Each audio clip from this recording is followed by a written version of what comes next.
This program contains coarse language. The ABC has acknowledged it made an error of judgment in allowing Mr. Zaky Mallah to join the audience and ask a question in this edition of Q&A. For a full statement, please visit the ABC website.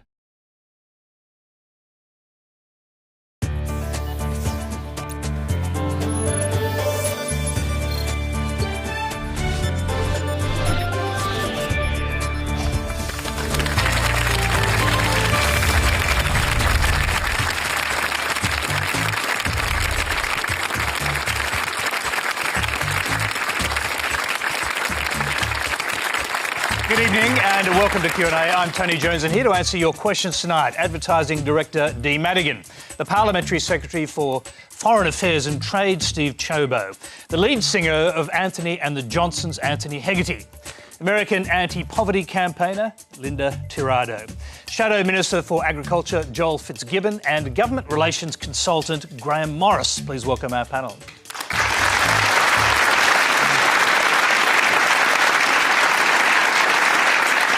Now, our Facebook audience has suggested we talk about poverty and inequality. We'll get to those issues shortly. Our first question tonight comes from Nat Taylor. Thanks, Tony. In late 2014, an Iranian man with a history of instability took a number of people hostage in a Sydney cafe, resulting in the tragic deaths of two of the hostages. From very early on in the siege, our politicians classified this as a terrorist act.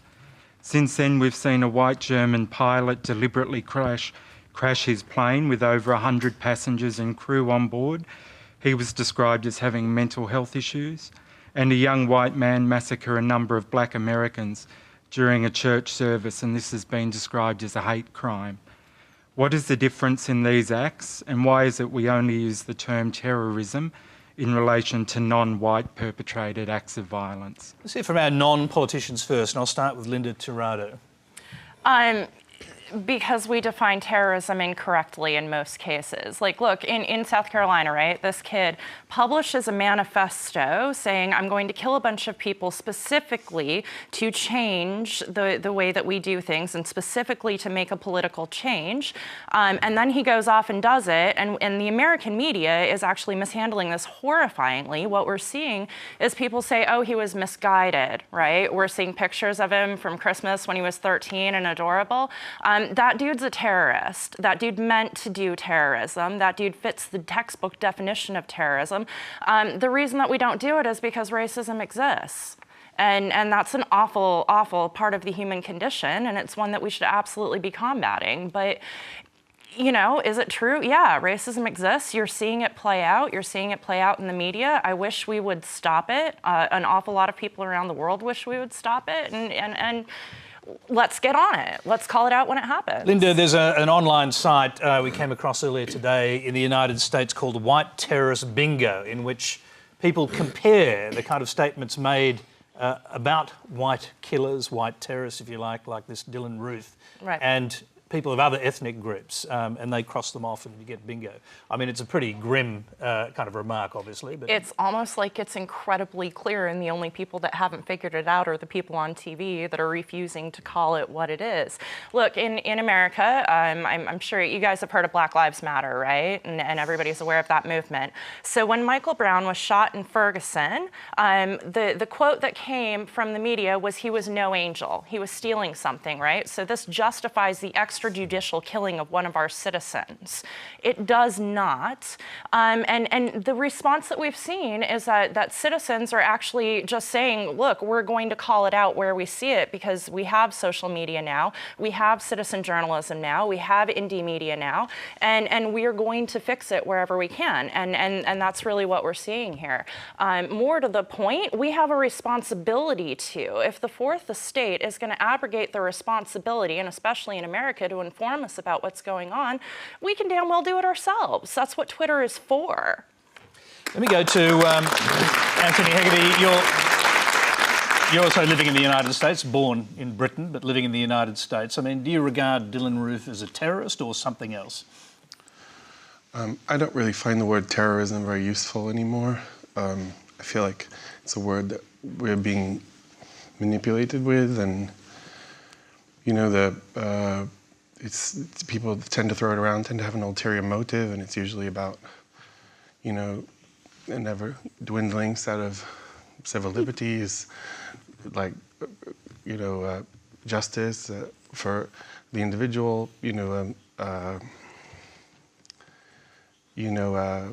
a right not to be tortured, a right not to be spied upon, you know, and people are surrendering more and more of these things that 25 years ago we would have been appalled to hear are being rescinded. And I feel like the word terrorism is a word that the media uses to manipulate us, you know, and I just think it should be retired, you know. Graham Morris? Well, look, I think it's become to mean different things. One is, well, that white supremacist lunatic in America, he was upset at the black community, and is he a terrorist or just a lunatic? You know, to me, a terrorist is somebody who, on a global scale, is trying to change things in a very ugly way. But he put that out there, though, that was specifically what he was doing. Like, he fits the dictionary definition of a terrorist. Yeah, well, I understand that, but he was still a local lunatic doing a disgraceful act, and I still think terrorism, as we've come to see it now, is more an international event that people are frightened of and people So what want to about stop. then the guy at Lint Cafe? Would you call him a lone actor or a terrorist? No, I think he's a lunatic. So you wouldn't call him a terrorist? No, I wouldn't. OK.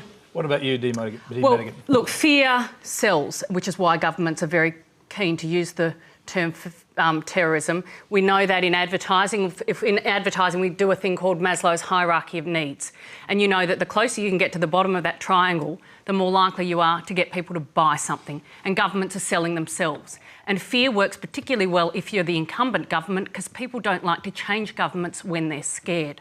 So you will see when governments' polls go down, fear levels go up. Steve Chobo. Well, in my mind, I don't think it is confined purely to those that are non-Anglo. I mean, if you consider the Oklahoma bombings, I think people rightly labelled those acts of terrorism. If you look at events that took place in the UK from Northern Ireland, I think that was labelled terrorism. Look, as a politician, I don't care whether you're Labor or Liberal, the notion that in some way we're the puppeteers who control all the strings and manipulate the language, although it's very Orwellian, I'm not sure is entirely accurate. If you ask me what I was going to do, and the language that I would use, I would call terrorism where someone's inflicting harm on civilians, you know, and whether that person's black or white or whatever. To be perfectly honest, I'm completely blind to that. It's actually the methodology that they choose, and I think that perhaps the difference with what we saw happen with the Lint Cafe. Now, was this deliberate or was it a consequence of someone's mental illness? But the inclusion of, for example, insignia like the flags and those types of things, I think is what sort of brushed it with a tinge of terrorism. And so I think people pick up on that. Now, I'm not in a position to assess, was that a consequence of his mental illness or was that a consequence of a deliberate act by him to do something? But as I said, I'm completely blind to someone's race. That's not, for me, what is the defining element of terrorism. All right, now, Dee Madigan was just referring to a class of employee in government that most people would be unfamiliar with. Well, of course governments use words to manipulate people. All governments do it. They employ people to do it. They're communications people. I know that. Both sides do it. To say that governments do not use words to manipulate people, surely you can't say that with a straight face. No, I think that people use words. I think people use words to convey a meaning.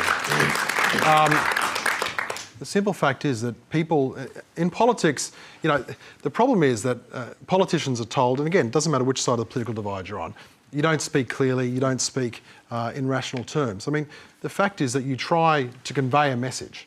Now, obviously, in a battle of ideas, in a contest of ideas, especially if there is a contest, i.e. we're not all on the same side, well then of course people want to convey a message. But I don't think that's a problem, and to suggest that, as I said, that the media is manipulated by government to try to control that agenda, I think betrays the intelligence of the media. Oh, I've had plenty of Dee Madigan, you're clearly, because you've worked with the Labor Party, speaking from experience, is that right? Yeah, because we'll throw this to... and it's not about the media, it's the governments themselves use communication. All right, well, let's go to Joel Fitzgerald. given, who was part of a government that you were Well, in a way Tony, advising. I mean, well- do you recognise this class of people who are putting out signals or telling the government what signals to put out? Well, I don't know anything about people telling me what to do, Tony, of course.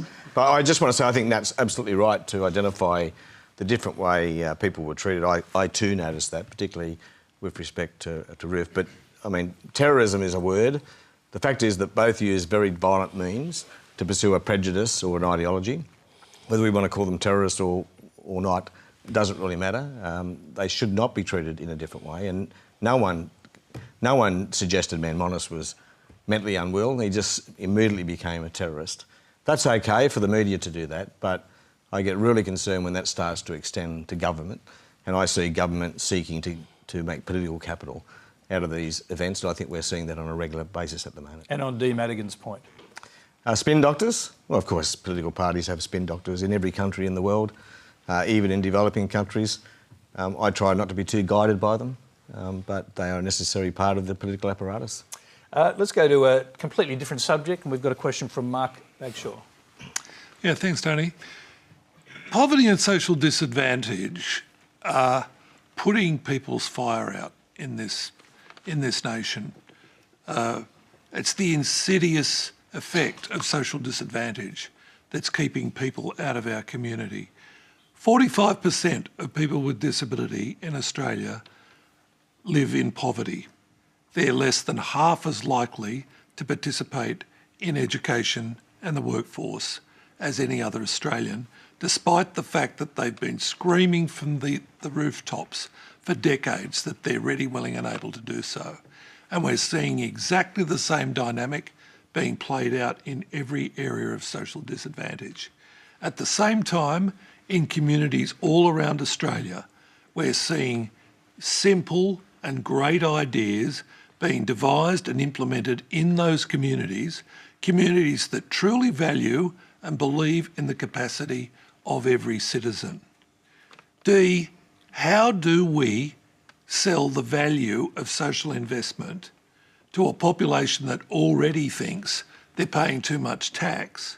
And Linda, will we ever find solutions to social disadvantage when the vast majority of decisions being made that affect the lives of people who are socially disadvantaged are made by the privileged end of society? All right, let's start with Linda. Yeah, I mean, are you asking me, can we make the rich be empathetic?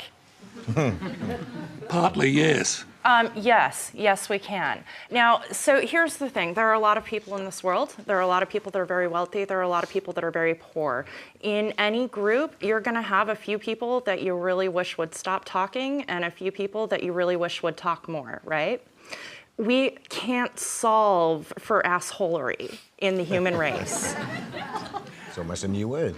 It's one of my new favorite words, actually. But you know what we can do is demand respect and dignity. Look, in America, we have this idea of meritocracy, right? If you deserve it, you will have it. And if you don't have it, it's because you don't deserve it. And the fact remains, 45 million Americans are living in poverty. Most of those people are in work. They're holding down multiple jobs, and we call them lazy.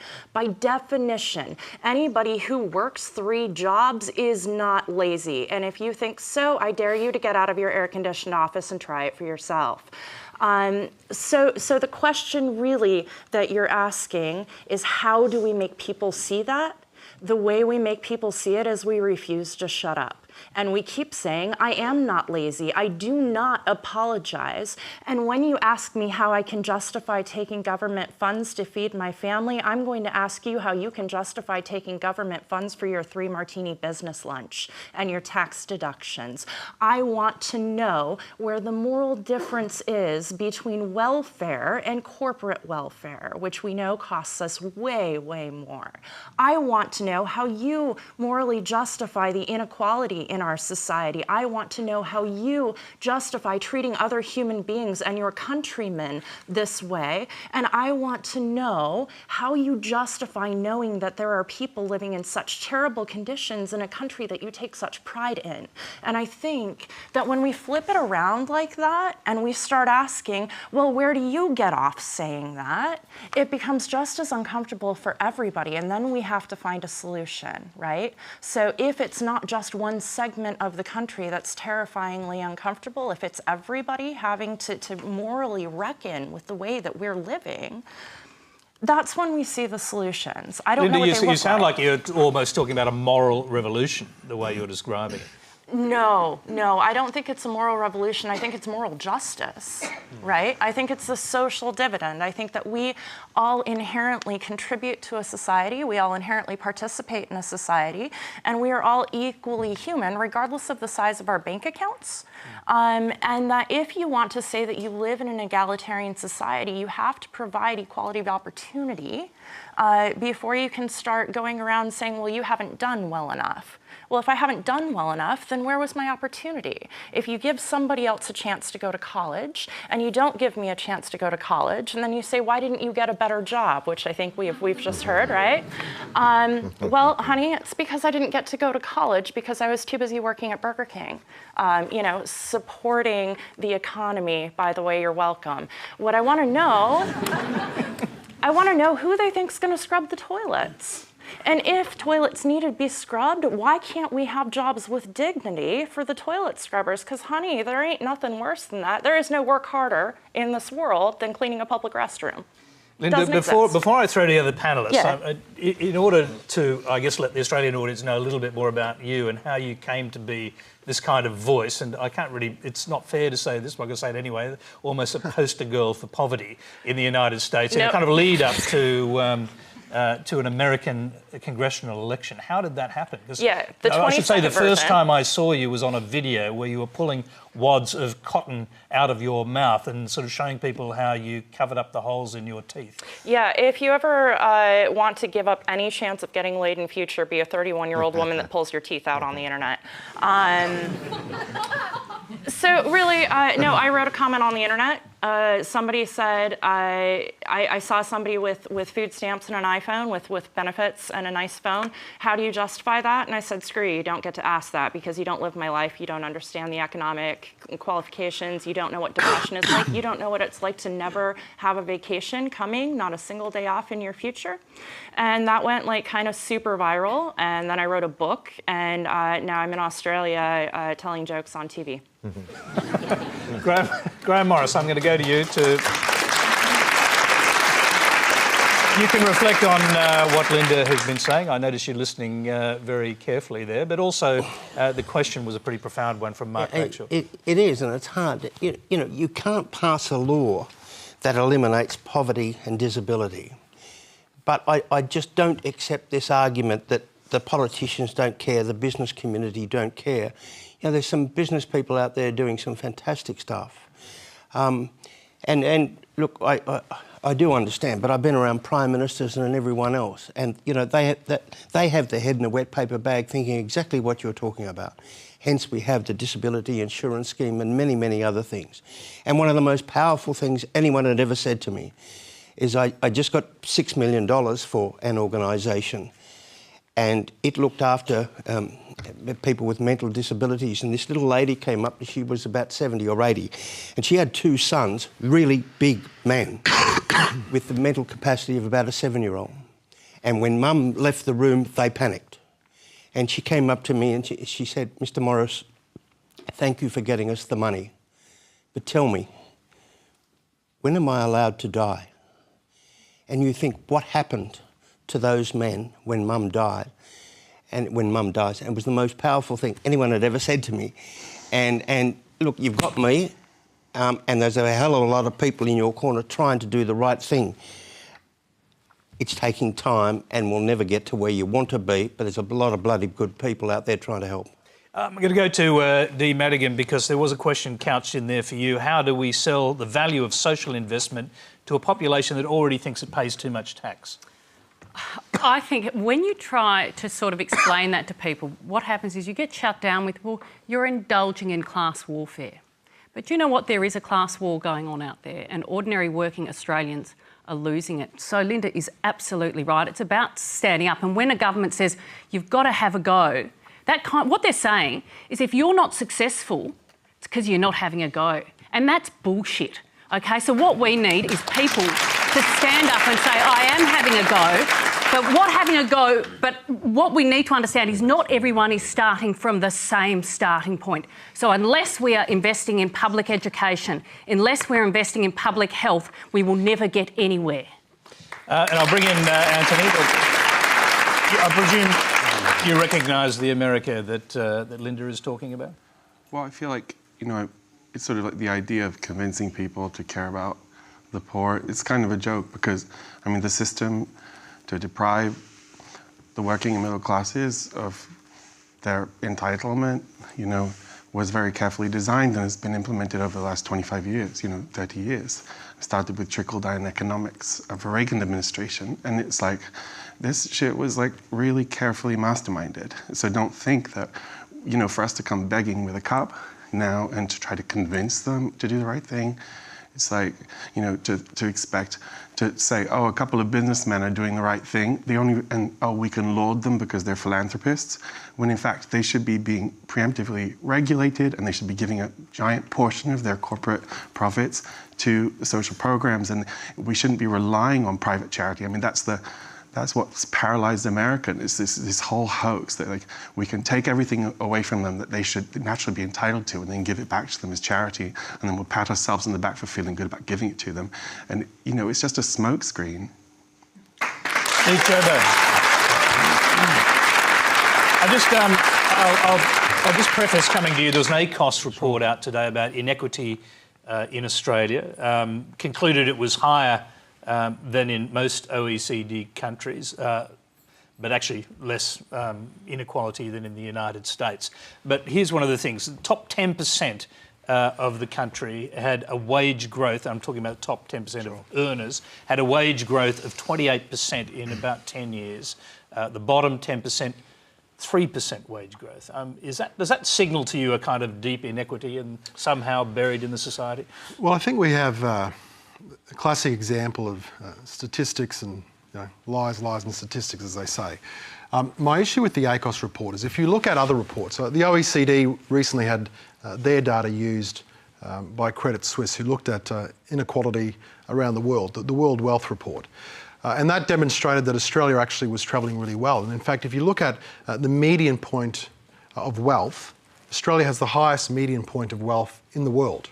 The highest median point. So that demonstrates that we actually have the greatest distribution of wealth out of all countries in the world. And, I fundamentally actually... So do you think the inequality equation that ACOS put out today is incorrect? Is that what you're saying? Look, what I'm saying is I think it focuses on particular things, and you could find other reports that focus in other areas. My point is that with each of these decisions, for me, going into politics, and indeed, I think it's fair to say most people that I know that are in politics are motivated for altruistic reasons. I genuinely believe that. And the motivation to do that is to have an impact on the society that we've got the privilege of representing and participating in the decision-making of. So for me, when I look at inequality in Australia, of course it exists. I'm not going to pretend for one moment that it doesn't. It does exist. And that's actually a great motivator to be involved in the political process, to try to change that. But for me, this is a fundamental issue, and it's indeed a debate I think that the world's had now for more than 100 years. And in that context, it comes down to something that I think Linda started touching upon when she said, well, it's about equality of opportunity and not necessarily about equality of outcome. Now, if you take exception to that statement, then you're not going to agree with me full stop. But I hold the view, Tony, that it's about equality of opportunity. Now, it'll never be perfect, but I think we've got to strive to try to improve it. Because I think we've seen what happens when the world, through the political elite, if you want to call them, try to struggle with this notion of equality of outcome. And that was a system that proved to be a complete and utter failure. It was called socialism. It was called communism. Have you been to Denmark it didn't work. recently? Have you been to Scandinavia recently? Well, you say that doesn't work. Are you joking? No, I'm not joking. It's like those are countries. say, have you been to a country that actually takes care of its citizens recently? I believe I live in a country that takes care of its citizens. You And I think live in we a do country very that's good saying they're job. going to cut off water and electricity to remote communities and then sell those land rights to miners. Well, with the greatest respect...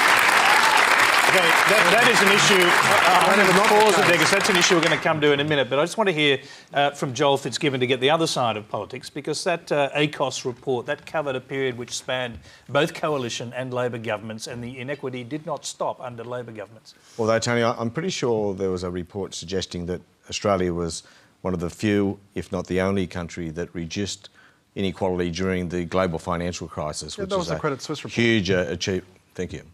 Huge achievement in itself. Look, I don't know a politician in Canberra who is not concerned about poverty.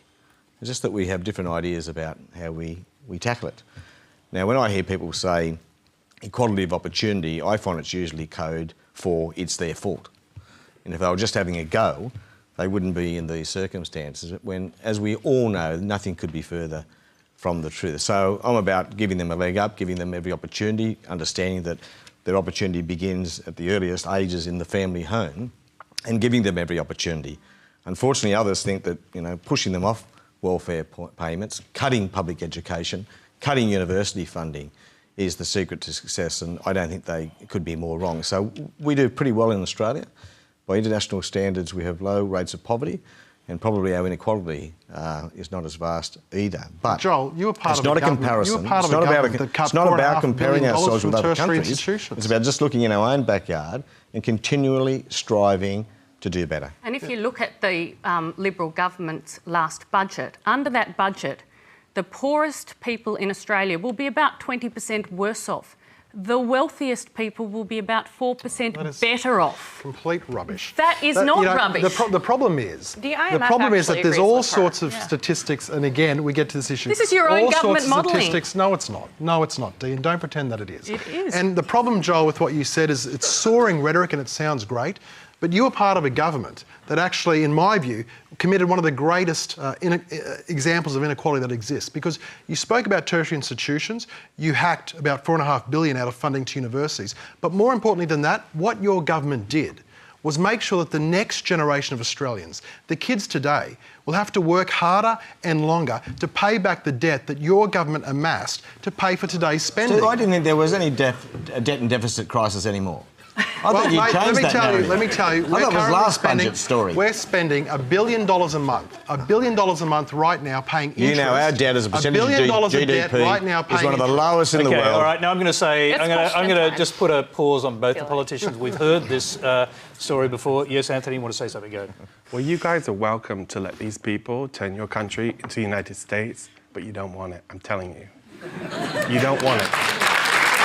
I'll just give a final word to Linda, since you started us out on this. Listening to the discussion, does it sound familiar? So what I say when I'm overseas, and this is something you're never actually supposed to say when you're overseas, is don't be America. Look, we're 15 years ahead of you guys on cutting. We're 15 years ahead of you guys on privatization. We're 15 years ahead of you guys on austerity. And if you have read anything coming out of America, including my book, you will understand that maybe it's not the direction that a society that prides itself on how well it takes care of all of its citizens wants to head. And I also think it's incredibly interesting to hear two politicians say we do believe that poverty and inequality are a giant problem, but not as big of a problem as this report says. But we are focused on it, but not. And I do want to say this is why we need to advocate for ourselves. Why we, as citizens of the world, of our respective countries, have to say, here are the programs that we deserve. Here is the level that we are going to subsist at. Here is the lowest any of our citizens will go. We will have none of you take us any lower than this. And that's how I think we get back to your question of how do we win? We decide what our countries are, and we demand that they put those policies in place. Okay, I'm afraid, okay, yes, very briefly. There were two reports today. The other one was from PwC, and it talked about spatial inequality, the relative inequality between the capital cities in particular and our rural and regional areas. It is getting worse, and frankly, no political party is doing enough about this issue because it's going to get worse unless we start intervening. We're going to actually come to a question which does come from about as far away from cities as you can get. It's from Curtis Taylor. Curtis, go ahead. Thanks, Tony.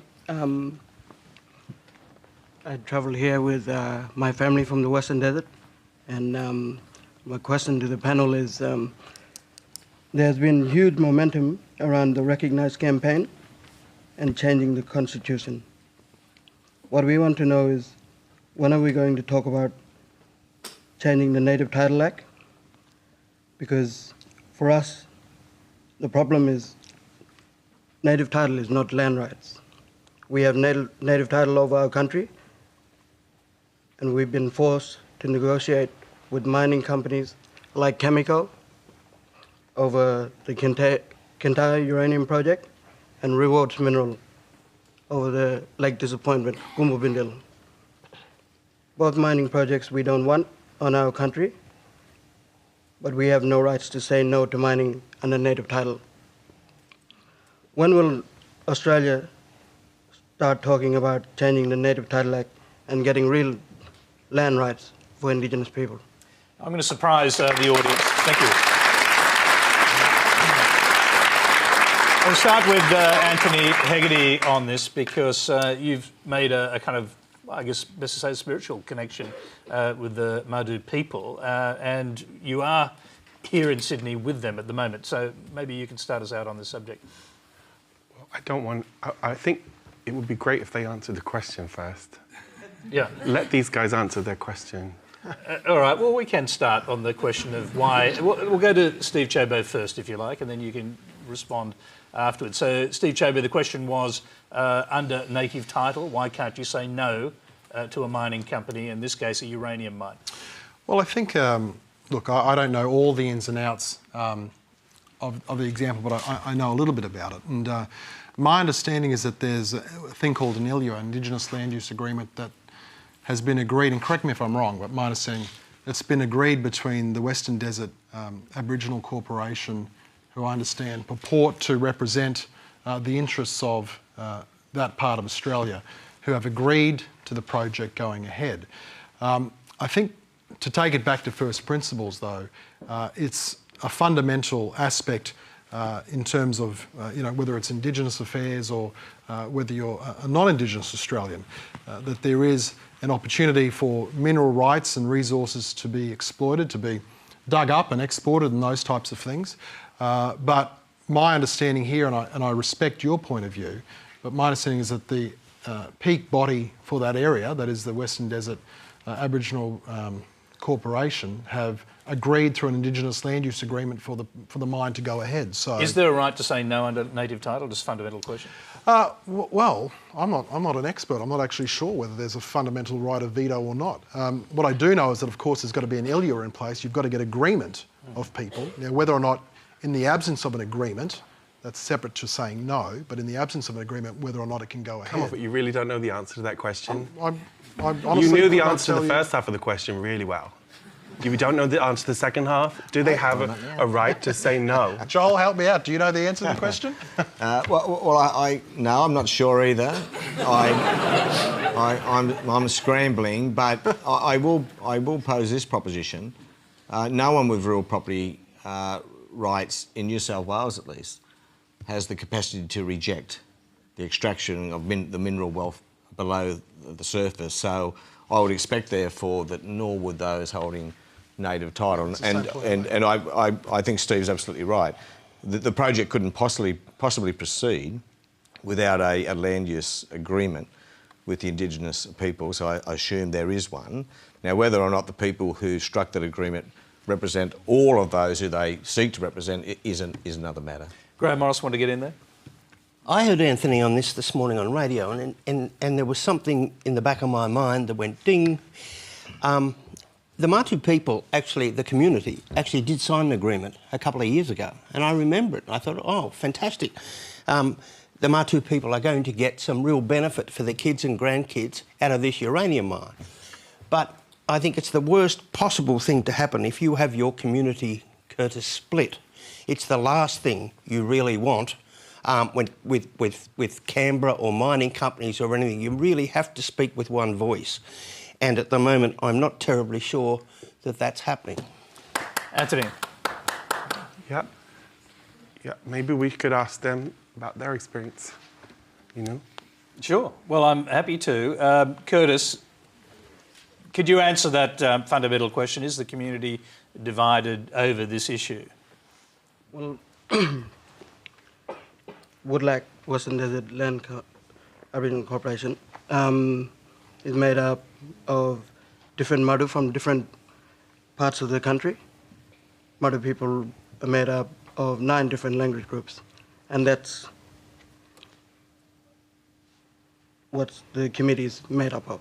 And in the past, there's been a handful of people making decisions on behalf of all Madu and ignoring all people and haven't been listening to them properly.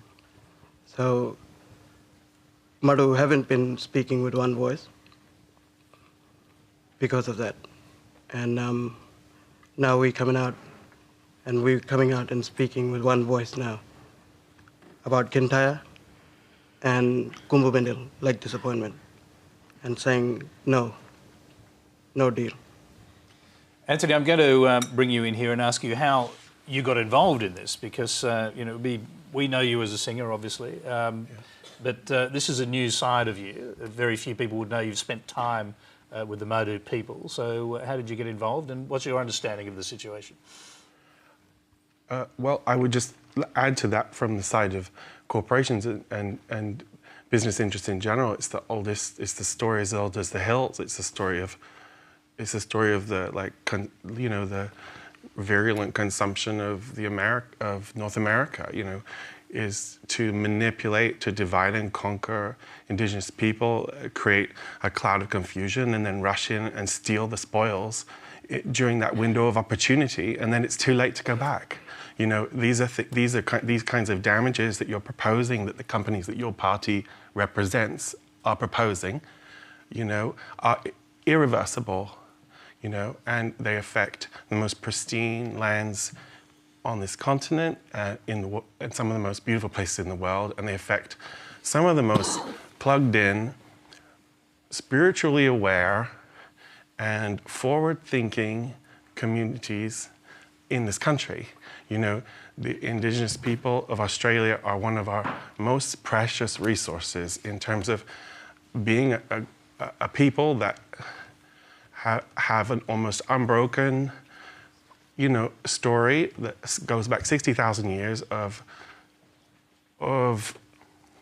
maintaining a sustainable relationship with nature and with treading lightly on the ground and leaving no trace and collaborating with nature in a sustainable way. Let's look at that. In contrast, let's look at the story of white, Western, Anglo, Judeo-Christian, history in relationship to nature, which is, which is a disaster, and is like, we're on this precipice of plunging into complete calamity, and anyone that denies that, it should be illegal at this point to deny. Anthony, can I just, I'm just going to go to, there's a few people with their hand up there. We'll try and get a microphone over to you, but I'm just going to go quickly to a question from someone who doesn't entirely agree with the position you just stated. It's from Reese Clayton. Hi. As an advocate for environmental issues, you would be aware that global warming will be the greatest threat facing humanity in the coming century. In light of this, is not the responsible position that nuclear energy should make up a greater proportion of the world's electricity production as we transition from fossil fuels?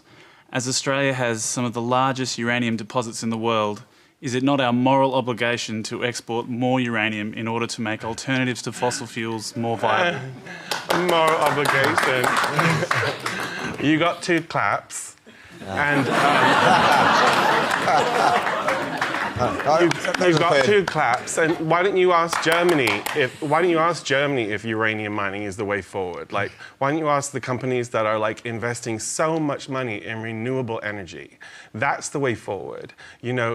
you know, the usage of minerals and materials and natural resources that don't have the capacity to destroy whole regions in the process of excavating them, or whole countries in the process of bombing them. Do you know what I mean? Or look at what happened in Japan. I mean, you know, there was grieving that took place in the Mardu community after the nuclear spilling in Japan, because they felt responsible for that material as stewards of their land, as that material was taken from their land. And they felt like a burden, an existential burden, you know, a spiritual burden, that they were somehow connected to that catastrophe, you know. But Anthony, no, I'm going to interrupt you there, because at least on my left here, I've got a couple of people sort of urging that they want to get involved in the conversation. Linda, you first, but we have to keep it brief because we've got a few other questions to go through. This one's actually really quick. I've only been in the country for a few days, you understand, and I'm an American, so I know very little about the rest of the world. But my understanding is you've got a huge chunk of land that nobody lives on, and if you want to talk about moral responsibility as far as energy production, I would think that you would have a moral responsibility to start with wind turbines, which I know are frightening to Australians. Our Prime Minister doesn't like them. Yeah. They're ugly. Yeah. As opposed to coal mines, which are very pretty. Right, but if you start,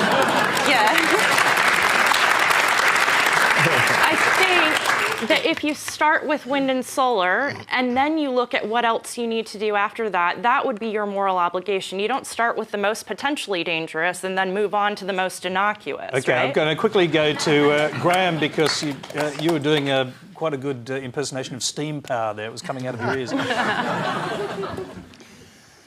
Oh, God. Look, you know, not everyone wants a bloody big windmill in their backyard. Look, nuclear power is clean. We'd be happy to clean dig. energy. We'd be happy to dig a uranium mine in your garden. Well, that's not the point. Yes, it is the point. Look, if I was like these You said people, no one and my wants a family windmill in their back my family was garden. going to share the spoils, yes. But we're talking about energy. And one of the problems with a third of the world with poverty is they don't have electricity. And here we are, we have coal and we have uranium that can provide sources for those people. And you're talking about poverty, that's the answer. And we have a planet where 50% of the world's species will be extinct in the next 70 years. And if we don't change our track, we're all doomed. You're doomed, and I'm doomed, and your children are doomed. So, I mean, you're deluded. You're utterly deluded. And really, this is just about you, like, padding your pockets. This is just about you padding your pockets, or your cronies padding their pockets. You know, but where are you all going to be with all that money and nothing left to eat, nothing left to drink, and nowhere to go? You think you're going to fuck off to a paradise elsewhere? Do you know what I mean? You're going to ascend to heaven? Do you know what I mean? What are you thinking? You've got to dream forward. You've got to wake up. But Anthony, look, I'm very reluctant to argue with you. But you'll go home tonight and flick on the light and take a cold beer out of the fridge, maybe. In India alone, as we speak, there are 300 million people without energy, without power to their homes. Look, and is we will agree on many things. You're doing charity work? Is that what this is all about? We will agree on many things. Your companies are doing charity work. You are not going to turn on all those lights with windmills. It'll be an important part of the mix. So then you're willing to forfeit your profits from the sale of coal and uranium? Okay. Because you're doing such good charity work for the poor. I think we've made these points pretty succinctly, and not even succinctly. The next question is a video. We're going to go to a different subject altogether. It's from Matt Trezise in Atherton, Queensland. Does no one else think that it's irresponsible to simply cancel the citizenship of jihadists and leave them to their dreadful business? And when they go on to slaughter more innocent people, will Mr Abbott and Mr Dutton simply wash their hands and say, nothing to do with us? Don't we have a moral duty to the innocent people of the Middle East to protect them from depraved Australian jihadists? Steve Chobo.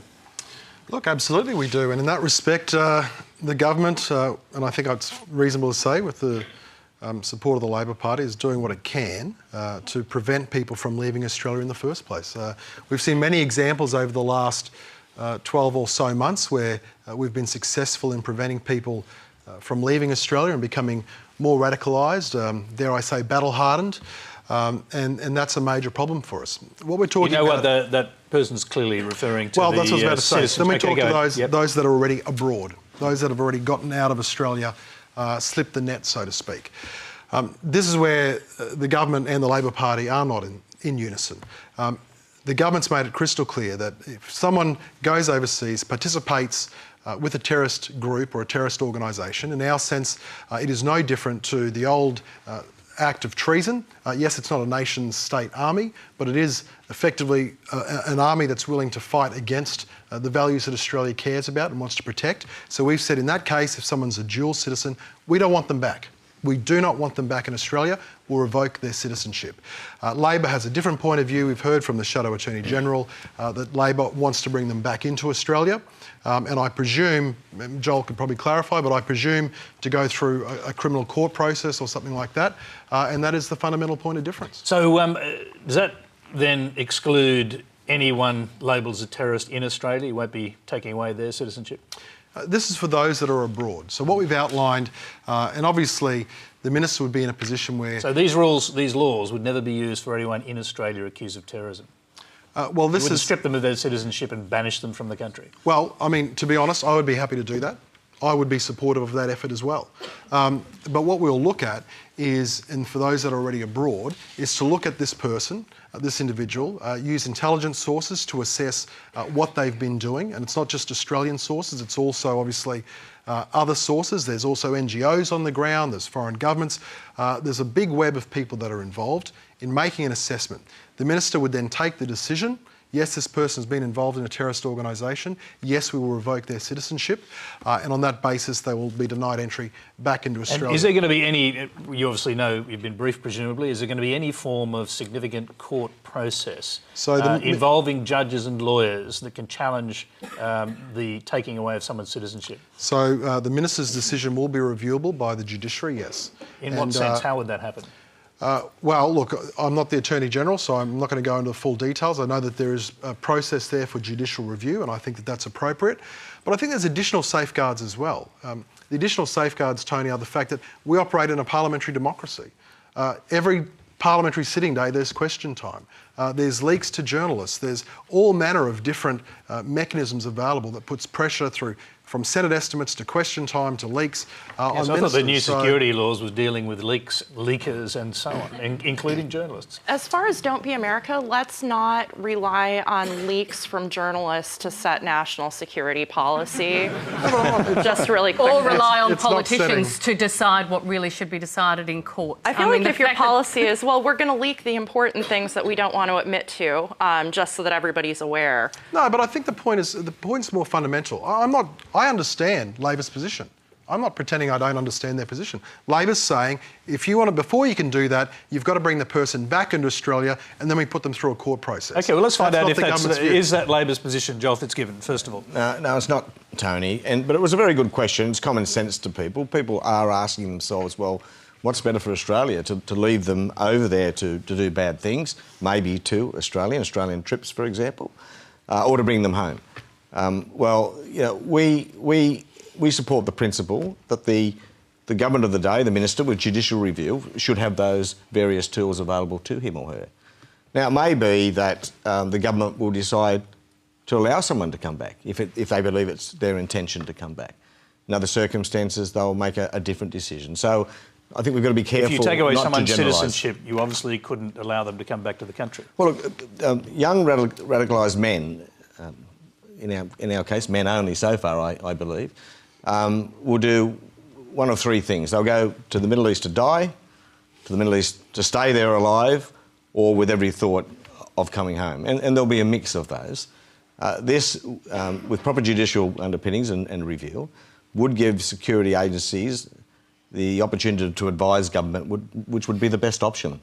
But we don't have any difficulty with the idea that their citizenship be cut off and therefore denied the opportunity to re-enter Australia if that's the advice of the security agencies. So you're not saying there's got to be a conviction? Because I thought Labor's position was that we're not saying there has to be a conviction. We are saying that if you're going to have a law which is not without controversy. OK, we've got someone in the audience who actually has faced the security agencies and the courts on these issues, named Zaky Mallah. He's got a question for us.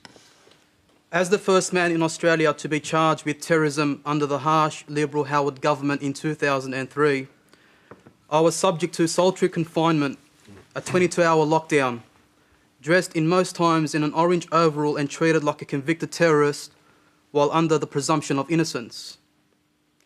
I had done and said some stupid things, including threatening to kidnap and kill.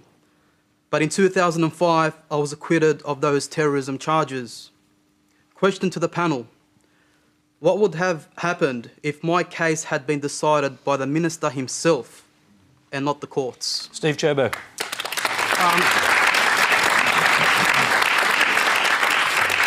So I'm not familiar with the circumstances of your case. I remember certainly seeing video of comments that the questioner asked, but from memory, I thought you were acquitted on a technicality rather than it being on the basis of a substantial finding of fact. I could be wrong, but that's my... Well, I mean, I'll go back to Zaky. I mean, you did in fact plead guilty to making these threats. You just mentioned death threats to Commonwealth officials, and you were convicted of that, so you are admitting to that, but it's the other side of the coin. You were not convicted in the end on any terrorism charges. That's correct. I was charged with planning a terrorist attack in Sydney in 2003 and was acquitted by the Supreme Court jury in 2005 of those charges.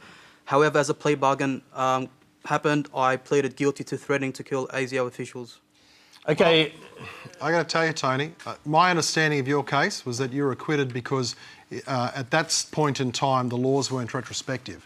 But I'm happy to look you straight in the eye and say that I'd be pleased to be part of a government that would say that you're out of the country as far as I'm concerned. Rubbish. I'm telling you, I would sleep very soundly at night with that point of view. As an Australian, I would be happy to see you out of this country. Okay, Joel, the difference is, but hang on, Tony. Yeah, okay. The difference is, I haven't threatened to kill anybody. I haven't threatened to kill people that put their lives on the line for the values that this country represents. And so, in that sense, with the greatest of respect to you, my understanding, I don't apologise for this point of view. My understanding is that the reason you got off terrorist offences was because they weren't retrospective in application, and that's the only reason. But don't you think we have courts to decide these things, not ministers? That's why we have courts. Okay, but... So the difference here is that, and this is, I mean, up until just when Joel spoke about Labor's position, my understanding was that Labor required a conviction. So, I mean, I'm pleased that Joel's overruled the Shadow Attorney General. But the position is this: do we allow people, or do we require people to come back into Australia and pursue a criminal conviction?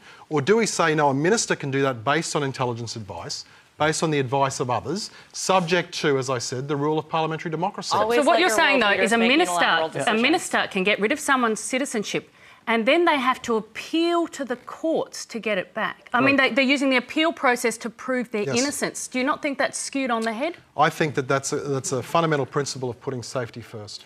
Okay, I'm just going to go to the other side of the panel here. First of all, I'd like to hear Joel Fitzgibbon on the question raised by Zaky Mallah. He's admitted and was convicted for the offence which he described, but he was acquitted on the offence of terrorism.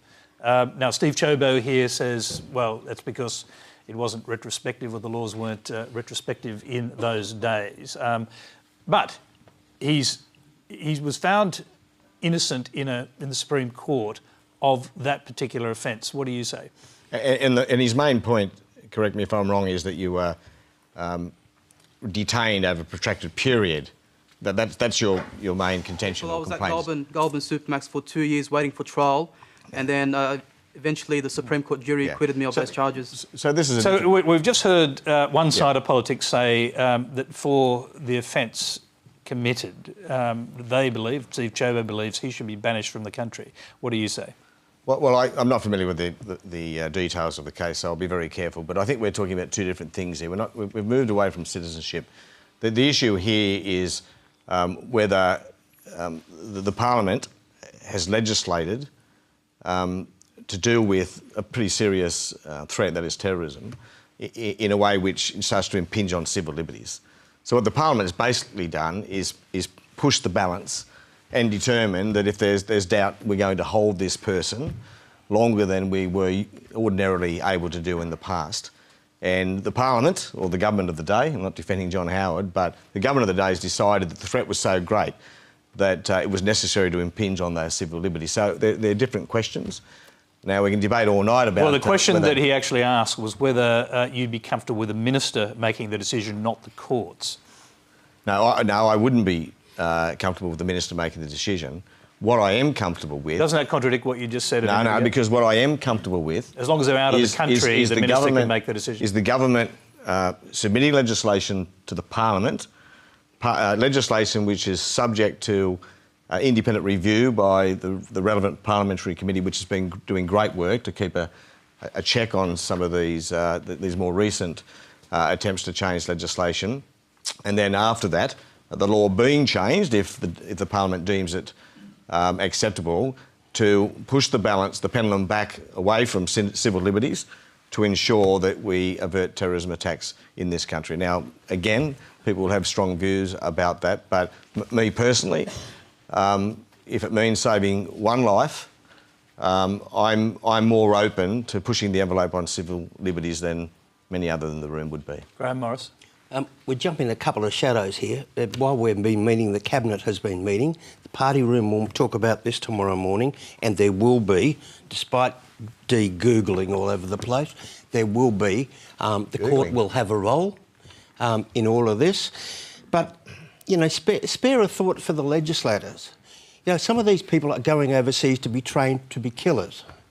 Some of them are shooting at our own soldiers. It's not all that long ago, if that happened, that would be called treason. They'd be shot. Now, just imagine if you are a legislator, one of these people did go overseas, came back, and there was a disaster, and they'd done nothing. You know, just imagine the upheaval in this country, that the legislators knew this person was a complete lunatic. They let him back into the country. And apart from that, you know, we're talking about the court. I have seen family court judges in awful trouble with people who want to sort of almost blow up the family court. Imagine the danger we're going to put some of the judges in. Can I just go? If you don't mind, I'll just go quickly back to Zaky Mallah, because he in fact did go to Syria, but he fought with the Free, or I don't know if you fought with them, but you were with the Free Syrian Army, who of course backed by the United States.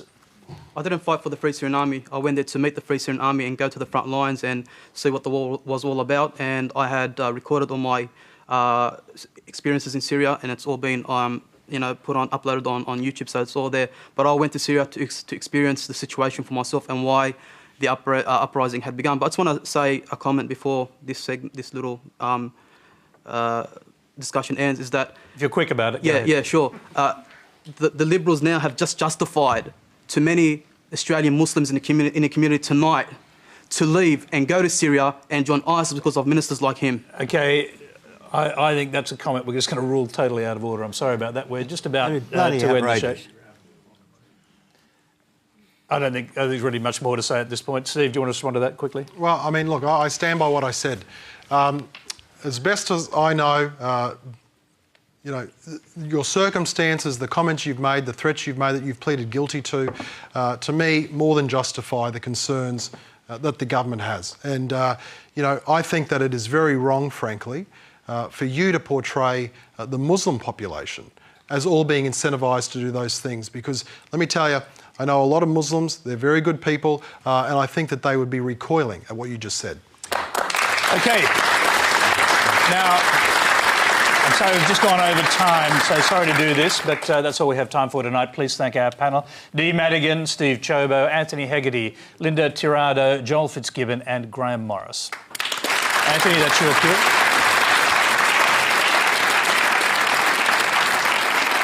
Now, next Monday on Q&A, cosmologist and passionate advocate for science and reason, Lawrence Krauss, Parliamentary Secretary to the Prime Minister, Alan Tudge, the Deputy Opposition Leader, Tanya Plibersek, and Human Rights Commissioner, Tim Wilson. To take us out tonight, Anthony Hegarty will perform his song You Are My Sister with Madhu elders Kumpaya, Girgaba and Waka Taylor, who were amongst the last Aboriginal people to leave the Western Desert, as featured in the award-winning documentary First Contact. Until next week's Q&A, good night.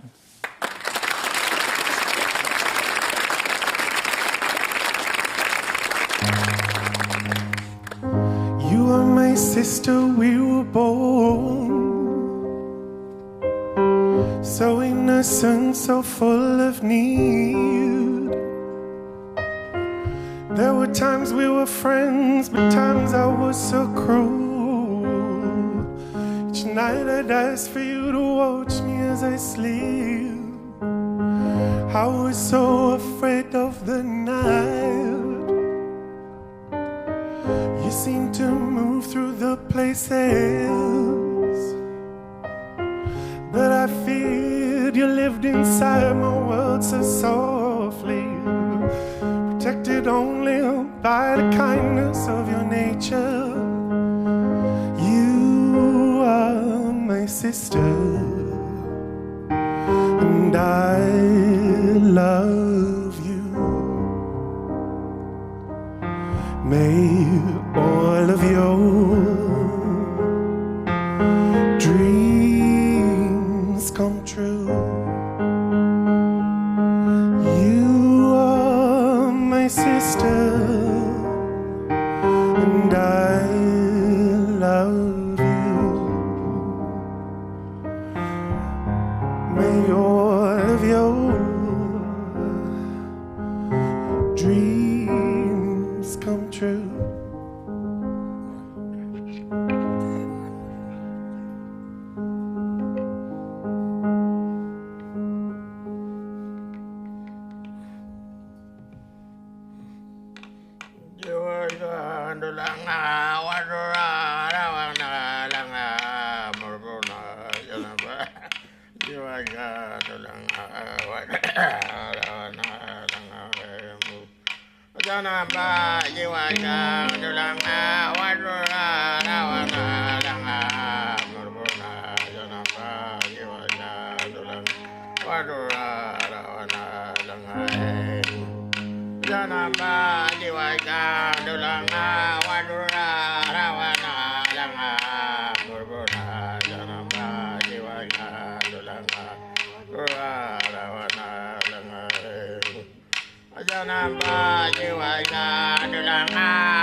Felt so differently then, so similar over the years. The way we laughed, the way we experienced pain. So many memories, but there's nothing left to gain from remembering faces and worlds that no one else will ever know. You are my sister, and I love you. May all of your dreams come true. All of your dreams, all of your dreams come true. I want this